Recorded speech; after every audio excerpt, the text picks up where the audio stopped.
On s'intéresse ici à un exercice sur le décollage d'un avion. Donc ici, on travaille dans un référentiel terrestre, supposé galiléen, d'axes OX et OY. Alors j'ai représenté ici le schéma de l'avion qui est soumis dans ce référentiel terrestre à trois forces.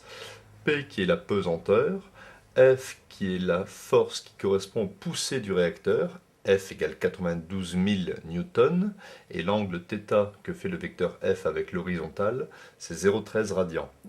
Et ici, l'avion est aussi soumis à grand R, qui est l'ensemble des forces résistantes, c'est-à-dire les frottements sur le sol, la réaction du sol et la résistance de l'air. Donc c'est la somme vectorielle de toutes ces forces de frottement.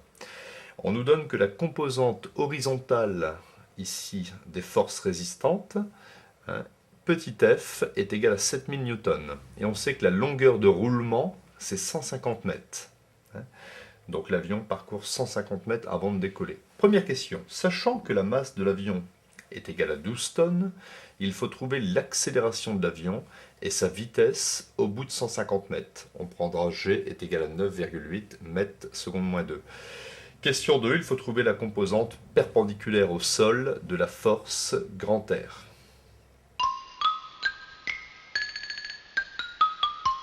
Donc, première question, il faut trouver l'accélération de l'avion et la vitesse au bout de 150 mètres. Donc ici, le système étudié, c'est ici l'avion. Donc on travaille dans un référentiel terrestre supposé galiléen. Alors d'après la deuxième loi de Newton, on a la somme des forces qui s'exercent ici sur l'avion est égale à la masse multipliée par l'accélération de l'avion. Alors nous allons projeter cette égalité vectorielle selon un axe, ça sera l'axe des x. Donc P ici, la projection de P suivant l'axe des x c'est 0 puisque P est perpendiculaire à l'axe OX. Projection de la poussée grand F, c'est la valeur ici de F, donc F cos θ, dans le sens positif. Et ici, la projection de R, c'est moins R cos alpha, puisque R ici, la projection se fait en sens opposé du sens de l'axe OX. Et ici, la projection du vecteur accélération suivant l'axe des x, eh bien, c'est l'accélération suivant x. Donc ici, R cos alpha, ça a été donné dans l'énoncé, c'est la composante horizontale de l'ensemble des forces résistantes. C'était 7000 newtons. Donc grâce à ça, je vais pouvoir ici obtenir l'accélération de l'avion. Donc j'obtiens l'accélération de l'avion est égale à grand F cos θ moins petit f divisé par m. Donc, l'accélération de l'avion est égale à grand F, c'est 92 000 newtons, cosinus de 0,13 radians, donc il faut mettre la calculatrice en mode radian, moins ici la composante horizontale petit f, 7000 newtons, divisé par l'avion qui pèse 12 tonnes, c'est-à-dire 12 000 kg. Après calcul, je trouve une accélération d'à peu près 7 mètres seconde moins 2. Alors maintenant, pour chercher la vitesse ici de l'avion au moment du décollage, je vais appliquer le TVEC, le théorème de la variation d'énergie cinétique, entre le départ, que je vais appeler A, et le décollage, que je vais appeler B, l'état B.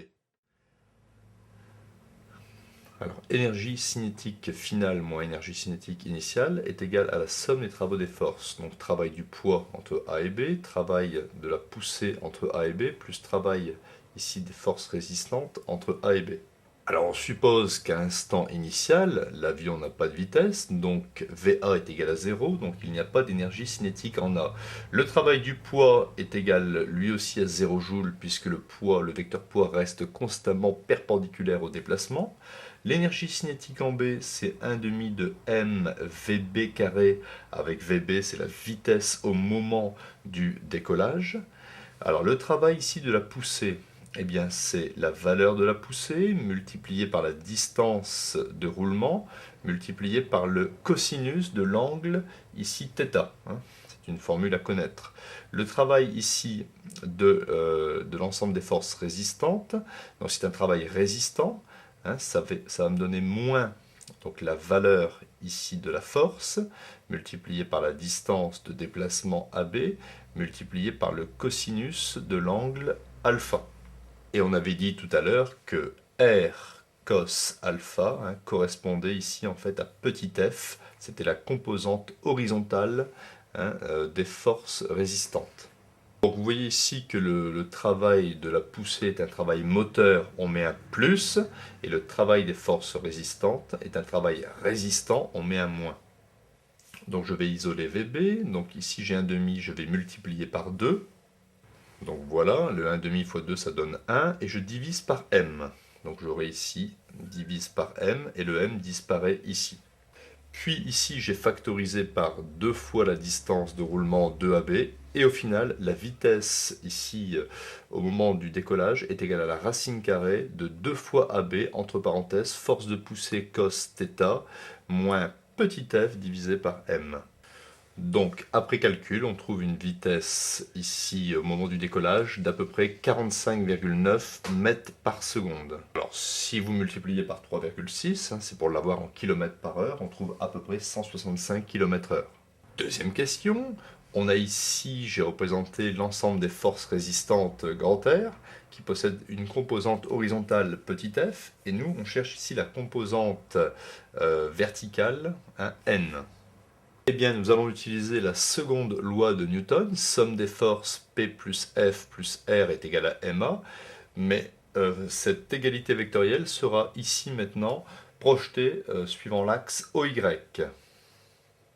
Donc si je fais la projection de P suivant l'axe OY, ça me donne moins P. Si je fais la projection de F selon Y, ça me fait F sinus θ, plus grand F sinus θ. Projection de R suivant l'axe des Y, ça va me donner ici R sinus alpha, plus R sinus alpha. Et projection ici de A, eh bien ici l'avion accélère suivant l'axe des X, donc ça fait 0. Hein, en effet, l'avion ici n'a aucune accélération suivant l'axe des Y. Ici, R sinus alpha, c'est exactement ce qu'on cherche, hein, c'est la longueur ici de ce vecteur, c'est la composante verticale de l'ensemble des forces résistantes. Donc, pour trouver ici ce que je cherche, c'est-à-dire la composante verticale des forces résistantes, je vais écrire que N était égal à P moins F sinus θ. On obtient donc que grand N est égal à mg, c'est-à-dire 12 000 fois 9,81, moins la force de poussée du réacteur, 92 000 newtons, multiplié par sinus, 0,13 radians.